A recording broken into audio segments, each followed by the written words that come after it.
Bien, señores, vamos a continuar con el programa. Don Livio, usted estaba diciendo algo cuando le interrumpimos. Bueno, pero ya tenemos que hablar de árboles también. Y hay generalmente mucha confusión con la población. Con mucha frecuencia siembran los árboles que quieren. Y debemos orientar a la audiencia en cuáles son los árboles que deben sembrar para que no levanten las aceras. Domingo, tú tienes experiencia en eso y expertise.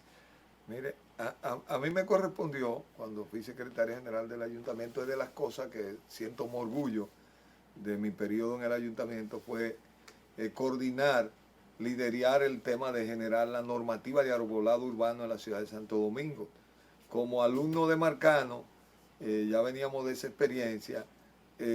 Aquí la ciudad tuvo una experiencia con el ciclón David en el año 85, entonces, perdón, en el 78. Estaba Peña Gómez. Peña Gómez fue alcalde en ese periodo, en el periodo de Jorge Blanco, porque todavía en el 82 la ciudad no se había recuperado del paso del ciclón David. Y se sembraron muchas plantas de crecimiento rápido. Pero usted ve como la acacia. La acacia, la javilla, la casuarina. Casuarina. La casuarina, que es una planta... Que la gente le dice pino, pero es casuarina. Es casuarina. Que está clasificada 10 de 10 como una planta que genera alergia. De hecho, para que usted vea de esos temas que no se deben sembrar, aquí está el Divino Niño, ahí cerca, que es un lugar de atención de enfermedades respiratorias para niños. Está por la Ortega y Gasset, es un centro público, pues está sembrada casuarina. Nosotros comenzamos a quitar la casuarina en un momento dado, y se generó como una revuelta, nosotros lo íbamos sustituyendo, pero es que deben quitarla toda de ese lugar. Ese lugar es un factor de alergia a niños que se llevan con enfermedades graves respiratorias a ese lugar, y entonces tiene un factor conspirando contra su recuperación. Pero y hay una javilla, algo así, que es como venenosa también, creo. Sí, todas las javillas son venenosas. Tienen toxicidad, tienen nivel. Entonces, cuando convocamos el Jardín Botánico, partí por Ricardo García, Mircio Mejía, y entonces también entramos un par de agrónomos y trabajamos también con arquitectos, y trabajamos con ingenieros eléctricos, porque ¿qué es lo que pasa? La infraestructura verde en la ciudad tiene que tomar muchos factores en cuenta, tiene que tomar en cuenta la infraestructura en el subsuelo, sistema de cloacales, cunetas, tiene que tomar en cuenta el cableado eléctrico, tiene que tomar en cuenta, tiene que tener un conocimiento de la característica de esa planta. ¿Cómo va a ser esa planta cuando ya sea una adulta mayor, una caoba? ¿Cuál es el máximo de desarrollo? Él tiene que tener un conocimiento. Claro. ¿Cuál es el espacio que va a estar disponible? Que se gasta actualmente un dineral en algunos residenciales. No, y por ejemplo... Y en las calles, puro y simple. Pero aquí hay una combinación de dos. Aquí hay plantas que existieron antes que el cableado, porque son plantas que se sembraron en la época de Trujillo, que ese cableado no existía. El cableado vino después, y las compañías distribuidoras son una bárbara. Buscan un hombre con un machete a mutilar uno de nuestros mayores patrimonios, que es el arbolado. Pero, por ejemplo, hacer la carretera de la lava. Correcto, discutimos eso, pero discutimos algo que aquí nunca se había visto. Era, bueno, ¿cuál es la flora dominicana? Y dentro de la flora dominicana, ¿cuál es la más apropiada? ¿Cuál es la que florece? ¿Cuál es la que atrae aves? ¿Cuál es la que dura más? ¿Cuál es la más resistente a temas de mantenimiento? Por ejemplo, una especie como la mara nunca se había traído al entorno urbano. Ahora ya se masifica, sirve para hacer cestos. ¿Cuál es la mara? La mara es... No tenemos imágenes, ¿no? Tú la que está donde tú me recoges en casa, hay 2 torres de 11 pisos y está rodeada, y adentro sembramos mara. Te voy a poner, por ejemplo, tú sabes, la varía, que es la descubierta. Allá le dicen la varía, pero es la mara. Esos árboles que protegen toda esa fuente de agua que hay ahí, que es subterránea y llega hasta ahí, son maras. Que es muy bonita esa. Son plantas que están muy asociadas al cuidado del agua, pero nos dimos cuenta de su capacidad de sobrevivir en el entorno urbano. Por ejemplo, nosotros con ESTE, que es la que distribuye la energía, toda la línea de alta tensión, la avenida Independencia aquí tiene unas líneas, aquí hay varias que pasan por la ciudad, pero en ese en particular había mucha acacia sembrada, y nosotros vimos por aquí lo que hay que sembrar Guayacán. El máximo de crecimiento de una mata de Guayacán serán 12 metros de altura. Aquí hay 20 metros de altura. Aquí nunca va a haber que podarlo. Y cuando lo sembramos, mucha gente dijo, Guayacán, ¿y tú crees que es posible? Miren la independencia ya. Ahí no ha habido que pagar volver a poner nada, pero ahí no hay que mojar. En tiempo de sequía está bonito, en tiempo de lluvia está lindo. Y entonces trajimos a escena, nosotros que tenemos más de 1000 especies, tenemos la posibilidad de cogencia. Por ejemplo, el avellano criollo lo descubrimos en un parque en Baní, esa zona de Baní, se da el avellano que florece. Hay dos variedades, una mamey espectacular y una roja. Y entonces fuimos colocando. Las dos son bonitas. Son lindas las dos. Y siempre atraen muchos zumbadores, te atraen muchas aves. La penda. Fuimos tomando esa variedad. Y oigan esto, Daneri Santana era el director de gestión ambiental del ayuntamiento en ese periodo con nosotros, que después pasó a ser viceministro de Medio Ambiente. Medio Ambiente tenía unos viveros que sembraba, siempre producía pino, tenía la acacia, mangio, tenía un poquito de caoba, no pasaba, eso eran 2 o 3 especies. Con esa experiencia del arbolado urbano que hicimos en la ciudad de Santo Domingo, cuando Daneri se fue a Medio Ambiente, después se encontró con Jaime David allá, volvieron más plurales, hicieron más diversos, entraron 15, 20, 30 especies diferentes. Incluyendo el grigri. Entraron el grigri, que es nativa y es la muy caoba, buena. el cedro, el capá. Y ya después surgió el banco de semillas, que se hizo inclusive de un apoyo, los Estados Unidos dieron un apoyo que se hizo en Nigua. Hoy el país cuenta con una recolección que hace la Jabón, que es uno de los especialistas de recolección de semillas, y hay semillas, millones de semillas, porque se ha ido identificando los árboles. Entre paréntesis, ayer me escribió un dajabonero de que ese es de nosotros, orgulloso de la Jabón. No lo dicen para que no sepan que tú eres un campesino embullado. Yo nací en restauración con orgullo. Y la verdad... ¿Se llamaba así la comadrona?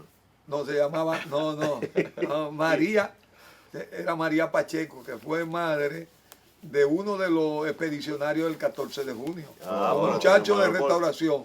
Estuvo en le pasaba un fusil a los muchachitos desde que salía, el primer juguete. Duró más de 100 años viva. María Pacheco partió a medio restauración, y nunca se le murió una mujer. Ella dio un reporte reciente pero era internacional. Ella tenía ese orgullo de esa pericia que ella tuvo a lo largo de esos años, pero dicen que así como los seres humanos tienen sus defectos y tienen sus virtudes, una experiencia vivida aquí cuando el ciclón David, la tormenta Federico, el de Don Antonio Guzmán, en el 79, creo que fue, el ciclón de Guzmán. Sí, 79. Fue el 70. Nosotros vinimos aquí a la capital, que teníamos parientes, yo no vivía aquí todavía, vivía en el Cibao. Y venía con frecuencia, pero en el Millón, por ejemplo, y varios residenciales más, había la cosa esa, las había, que la gente dice, yo no sé para qué sirve esto. Sí, no, al final. No sirve para nada, para levantar cemento, como dice. Tiene una ventaja visual. Cuando el ciclón la tumba, las acuesta, tú la paras y le pones una horqueta y se quedan prendidas igualitas. O sea, esa devastación que se ve en otros árboles que tienen otras utilidades y que tienen todas esas características que tú mencionas, en esa tiene esa buena, la única que yo conozco. ¿Tú recuerdas que se quedaban acostadas, rompían el cemento al caerse, o no lo rompían, pero tú la enderezabas y la dejabas a los 15 días ahí, estaba como el primer día? Pero ya fuimos aprendiendo, digamos, nosotros hemos logrado, podemos poner esa riqueza florística que tenemos en nuestras ciudades. Nosotros trajimos hasta el caimito, que va forzado, porque lo pusimos ahí en la Sarasota. Sí, pero hicimos en un cemento lo que había que darle continuidad, no se prendió todo. Por ejemplo, el almácigo le va muy lindo. Nosotros lo colocamos en la Avenida México y yo me deleito. Hay una época del año que esos almácigos son un espectáculo. Y después, por ejemplo, el Ilán, que no es nuestro, pero en el paseo ahí del barrio chino. Es uno que huele mucho. Claro, sí. Correcto. Tiene tienes olores, pero tú también puedes colocar el alelí. ¿Y el framboyán? ¿Qué te parece el framboyán? Mira, hay que saberlo colocar. Hay en ciertos lugares. En las matas de Farfán decimos ramboyán.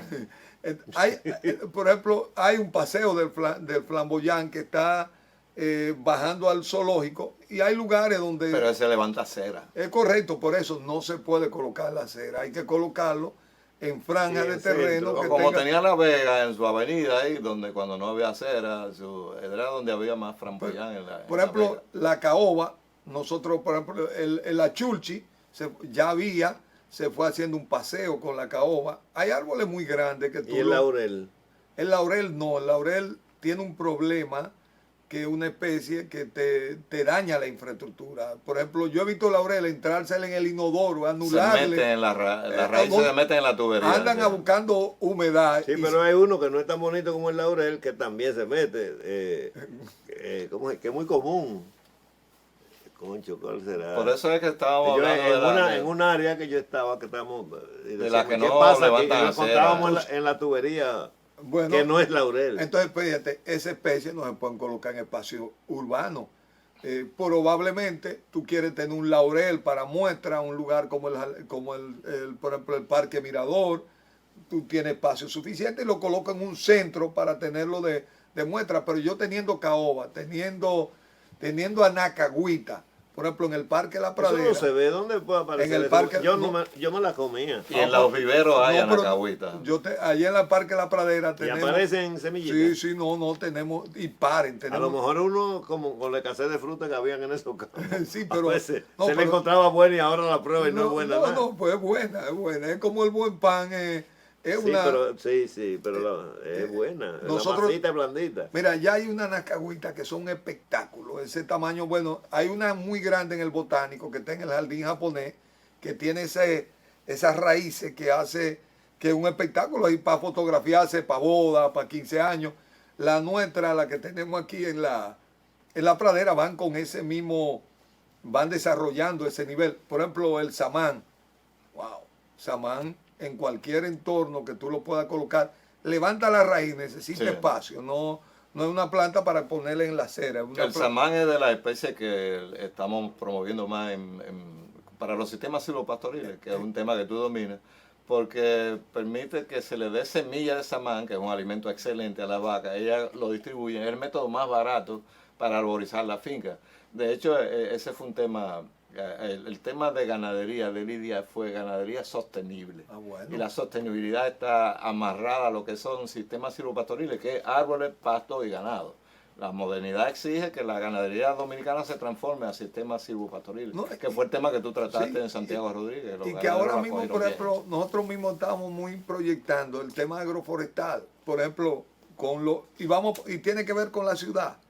Yo he estado hace años trabajando en la cuenca Nizao Jaina, y tengo a Socae, que es una producción, los productores de cacao de café de los cacaos, del San Cristóbal, Don Rufino, Herrera y ese grupo maravilloso en esa cuenca, con los quiebres de los precios del café. Pero ahora, por ejemplo... Y con la dificultad para la recolección por los haitianos que ahora lo están persiguiendo. Y con el problema para la recolección. No, que no hay café aquí. No, ya sí. Mira, la producción cafetera está de regreso con las nuevas variedades. Sí. Esas variedades, el Tabata, el Costa Rica, el Catimori, esas variedades han triplicado lo que siempre fue un sueño para los caficultores, aumentar la productividad por tarea. Eso se ha disparado otra vez, yo te lo digo. Porque mi papá, que tiene unos... Aquí nunca hubo producción importante, pero en productividad importante. No, pero ahora... pasamos nunca. Ahora hay planes con esas nuevas variedades. Porque no teníamos... Ahora, los cafetales, un gran parte, hay que hacer un levantamiento. Porque hay una parte que está cubierta y bien sembrada de otras cosas que no la van a sustituir. Sí, pero mira lo que me dijo... Porque la gente que está exportando aguacate, si viene problema... O sea, que hay problemas también con que allá afuera. En la cole ahí arriba, de mucha agua, en esa zona de Cambita, dice don Federico, es que la agroforestería es poner un colmado en una plantación. Para una plantación pequeña de 10, 15 tareas, en ese rango, mira, tener plátano, guineo, naranja agria, tener la producción de café, aguacate, alguna también. Para la erosión no, y el medio, la gente no acepta muchas de esas cosas. Pero mira, es que la gente la está asumiendo. Que la gente lo hace, yo prefiero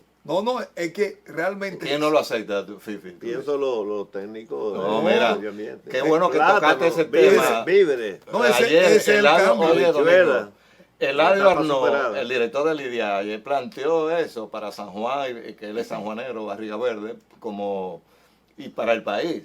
¿Qué planteó él? Que la mezcla de cultivos garantiza un ingreso fijo el año entero a los productores. El monocultivo atenta contra eso. Entonces, lo que tú estás planteando tiene lógica. Ya tenemos que ir a la segunda pausa. Sí. Pausamos, señor director. Este